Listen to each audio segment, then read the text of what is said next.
അതെ, എല്ലാവരും സുഖമായിട്ടിരിക്കുകയാണെന്ന് വിശ്വസിക്കുന്നു. അപ്പോൾ ഈ കാണുന്നത് ഇലമ്പൻ പുളിയാണ് കേട്ടോ.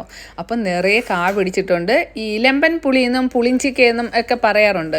അപ്പോൾ ഇത് അച്ചാറിടാൻ നല്ല സൂപ്പറാണ്. അതേപോലെ തന്നെ നമ്മൾ മീൻകറിയിലൊക്കെ മാങ്ങയ്ക്ക് പകരം ഇത് ഇട്ട് വെച്ചാൽ അതിൽ നിന്ന് കഴിക്കാൻ ഭയങ്കര ടേസ്റ്റാണ്.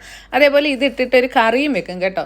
അപ്പം ഇത് കൊളസ്ട്രോളിന് നല്ലതാണെന്ന് കേട്ടിട്ടുണ്ട്. അപ്പം അടിപൊളി സ്വാദാണ്. അതേപോലെ തന്നെ ഇത് സ്വാദെന്ന് പറഞ്ഞാൽ എങ്ങനെ നല്ല പുളിയുള്ള സ്വാദ്. അപ്പോൾ ഇത് നമ്മൾ സീസൺ സമയത്ത് ഉണക്കി വെച്ചിരുന്നാൽ പിന്നെ നമുക്ക് ഉപയോഗിക്കാം. അടുത്തതായിട്ട് നമ്മുടെ വീട്ടിലുള്ള ഓറഞ്ചാണ് കേട്ടോ. നിറയെ കാ പിടിച്ചിട്ടുണ്ട് എന്ന് വെച്ചാൽ തിങ്ങി ഞെരുങ്ങിയാണ് ഇതിനകത്ത് കാ പിടിക്കുന്നത്. അപ്പോൾ ഇത് നല്ല മധുരമൊന്നുമില്ല, പുളിയുള്ളതാണ്. നമുക്ക് നാരങ്ങയ്ക്ക് പകരമായിട്ട് ഉപയോഗിക്കാൻ പറ്റും.